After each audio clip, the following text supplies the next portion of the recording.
Hello friends, welcome to share market இன் தமிழ். உங்களுக்கு ஏதாவது நாங்கள் இன்ட்ரெஸ்டிங் டாப்பிக்கில் ஒரு வீடியோ பண்ணணும்னு நினச்சிங்கன்னா அதையும் மறக்காமல் கீழே கமெண்ட் பண்ணுங்கள். வீடியோக்கு போகிறதுக்கு முன்னாடி நீங்கள் நம்ம சேனலுக்கு ஃபஸ்ட் டைம் அப்படின்னா சேனலை சப்ஸ்கிரைப் பண்ணிக்கோங்க. நம்ம வீடியோவில் வியூஸ் ரொம்பவே கம்மியாக இருக்குது. கண்டிப்பாக நானும் நிறைய எஃபர்ட் போடுறேன் இந்த வீடியோவை ரொம்ப இன்ட்ரெஸ்டிங்காக ஆக்கிறதுக்கு. பட் என்னதான் நான் இன்ட்ரெஸ்டிங்காக வீடியோஸ் பண்ணாலும் அதுக்கான ட்ரை பண்ணாலும் உங்களோட உதவி, அதாவது ஒரே ஒரு லைக் நீங்கள் போடுறதுனால வீடியோ ரொம்பவே சீக்கிரம் ப்ரொமோட் ஆகும். நிறைய கமெண்ட்ஸ் நீங்கள் போட்டிங்க அப்படின்னா கண்டிப்பாக அந்த வீடியோ இன்னும் பெட்டர் ஆகும், இன்னும் நிறைய பேருக்கு போய் சேரும், நிறைய விஷயங்கள் நிறைய பேர் தெரிஞ்சுக்கிறதுக்கு உதவியா இருக்கும். ஒரே ஒரு உதவி தான் நண்பர்களே, ஒரு லைக் போட்டுருங்க. இந்த வீடியோ பத்தின உங்களை கருத்துக்களை மறக்காம கீழே கமெண்ட் செக்ஷன்ல பதிவு பண்ணி வாங்க வீடியோக்குள்ள போலாம். ஸோ ஒரு இன்வெஸ்டரா நீங்க ROCE பார்த்து இன்வெஸ்ட் பண்ணணுமா இல்ல ROE பார்த்து இன்வெஸ்ட் பண்ணணுமா அப்படிங்கிறது ஓரளவுக்கு உங்களுக்கு தெரிஞ்சிருக்கும். இதுதான் ரொம்ப முக்கியமான கேள்வியும் கூட.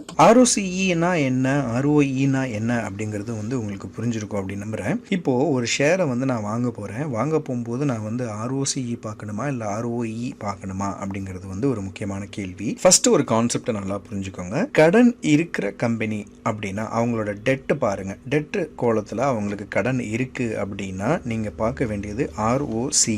அவங்களுக்கு கடன் இல்லை அப்படின்னா நீங்க பார்க்க வேண்டியது ROE. இதை நான் கிளியரா எக்ஸ்பிளைன் பண்றேன். ஃபர்ஸ்ட் அவங்களுக்கு கடன் இல்லைன்னா ஏன் நான் ROE பார்க்கணும் அப்படின்னா, ஒரு கம்பெனில கடனே இல்லை அப்படின்னா என்ன அர்த்தம்? அவங்க கிட்ட இருக்க கேபிட்டலை வச்சு தான் ஒர்க் பண்ணிட்டு இருக்காங்கன்னு அர்த்தம். இப்போ லாஸ்ட் இயர்ல அவங்களோட கேபிட்டல் 10 லட்சம் ஆயிருக்கு அப்படின்னா ஒரு உதாரணத்துக்கு, அதுல அவங்க என்ன ப்ராஃபிட் பண்ணாங்க? ஒரு 5 லட்சம். அப்போ இப்போ அவங்களோட கேபிட்டல் மொத்தம் 15 லட்சமா இருக்கும். இஃப் அட் ஆல் அவங்க டிவிடெண்ட் கொடுக்கலன்னா, கொடுத்துருந்தாங்கன்னா பேலன்ஸ் என்னவோ, இப்போ 5 லட்சத்துல 2 லட்சத்தை டிவிடெண்டா கொடுத்துருக்காங்க அப்படின்னா பேலன்ஸ் கேபிட்டல்ல ஏறிக்கிறோம். ஸோ டிவிடெண்ட் கொடுக்காத கம்பெனின்னு ஒரு உதாரணத்துக்கு எடுத்துக்கிடுவோம். 10 லட்ச ரூபாய் அவங்களோட கேபிட்டல். அவங்க போன வருஷம் ப்ராஃபிட் 5 லட்ச ரூபாய் பண்ணிருக்காங்க. சோ 5 லட்சத்தை ரிசர்வ்ல வச்சிருக்காங்க அப்படின்னா இந்த 10 லட்சம் பிளஸ் 5 லட்சம், இந்த 15 லட்சத்தையும் எந்த அளவுக்கு அவங்க யூட்டிலைஸ் பண்றாங்க அப்படின்னு நம்ம தெரிஞ்சுக்கிறதுக்கு ROE பார்த்தா போதும். அதாவது ஈக்விட்டி, ஏன்னா அந்த ரிசர்வ்ல வச்சிருக்க அமௌண்ட்டுமே அதுவுமே பாத்தீங்க அப்படின்னா ஈக்விட்டி ஷேர்ல பார்ட் தான் அது. சோ நீங்க ஒரு கம்பெனில 10,000 ஷேர் வாங்கியிருக்கீங்க அப்படின்னா அவங்க டிவிடெண்ட் கொடுத்தாங்கனாலும் சரி கொடுக்கலனாலும் சரி அவங்க பண்ற ப்ராஃபிட்ல உங்களுக்கு ஷேர் இருக்கு இல்லையா? சோ அந்த ப்ராஃபிட்டை கேபிட்டல்ல ஆட் பண்ணும்போது சோ கேபிட்டல் இன்க்ரீஸ் ஆகுது. அந்த இன்க்ரீஸ்ட் கேபிட்டலையும் அவங்க எந்த அளவுக்கு யூட்டிலைஸ் பண்றாங்க அப்படிங்கறத தெரிஞ்சுக்கிறதுக்கு நம்ம ROEல பார்க்கணும். ஏன்னா அவங்களுக்கு கடன் எதுவும் இல்லை. இஃப் அட் ஆல் அவங்களுக்கு கடன் இருக்கு அப்படின்னா நம்ம பார்க்க வேண்டியது ROCE.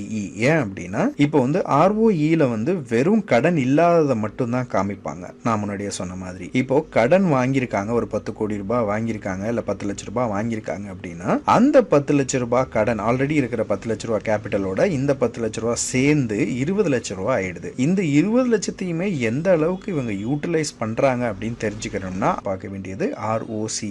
அதுலதான் ஈக்விட்டி கேபிட்டலும் இன்க்ளூட் ஆயிருக்கும், இன்ட்ரெஸ்ட்டுக்கு வாங்கின கேபிட்டலும் இன்க்ளூட் ஆயிருக்கும். ஸோ மொத்த கேபிட்டலும் எந்த அளவுக்கு யூட்டிலைஸ் ஆகுது அப்படிங்கறது தெரிஞ்சுக்கணும்னா நம்ம ROCE பார்க்கணும். ஸோ உதாரணத்துக்கு நம்ம HUL எடுத்துக்கிறோம். HUL அவங்களோட ROCE 24.3%. அவங்களுக்கு கடன் பாத்தீங்கன்னா ஆல்மோஸ்ட் 1139 கோடி ரூபாய் இருக்கு. ஸோ அவங்களோட ROCE பார்க்கணுமா ROE பார்க்கணுமா அப்படிங்கறத ஒரு செகண்ட் யோசிச்சு பாருங்க. கடன் இருந்தா நம்ம ROCE பார்க்கணும். ஏன்னா கடன் பிளஸ் மார்க்கெட் கேபிட்டல்னா பெரிய லெட்டர் ROCE, கடன் இல்ல அப்படின்னா சின்ன லெட்டர் ROE. சிம்பிளுங்க. இப்போ ஹிந்துஸ்தான் யூனிலிவரோட கேபிட்டல் பாத்தீங்க அப்படின்னா 625520 பிளஸ் 1000 crores பாத்தீங்க அப்படின்னா டெட் இருக்கு, பிளஸ் ரிசர்வ். இது எல்லாத்தையும் சேர்த்து தான் ROCE, அதாவது மொத்த கேபிட்டல்ல எவ்வளவு ரிட்டர்ன் கொடுக்குது அப்படிங்கிறது 24% கொடுக்குது. இந்த கடன் plus reserve plus market capital இது எல்லாத்தையும் சேர்த்து அதுல இருந்து என்ன ரிட்டர்ன் வருது அப்படிங்கிறது ROCE.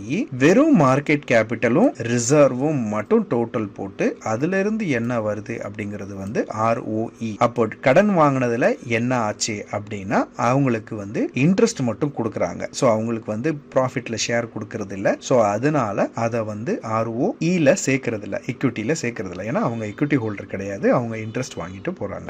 என்ன புரிஞ்சுது, எப்படி இருந்துச்சு இந்த வீடியோ அப்படிங்கறத கீழே கமெண்ட் பண்ணிடுங்க. இந்த மாதிரியான இன்ட்ரெஸ்டிங் டாபிக்ல வீடியோ பண்ணணும்னு நினைச்சீங்கன்னா, உங்களுக்கு ஏதாவது நாங்க இன்ட்ரெஸ்டிங் டாபிக்ல ஒரு வீடியோ பண்ணணும்னு நினைச்சீங்கன்னா அதையும் மறக்காம கீழே கமெண்ட் பண்ணுங்க. இந்த வீடியோ உங்களுக்கு சாட்டிஸ்ஃபை பண்ணியிருக்கும், பிடிச்சிருக்கும் அப்படிங்கிற ஒரு நம்பிக்கையோட சைனிங் ஆஃப். நான் உங்க செந்தில்.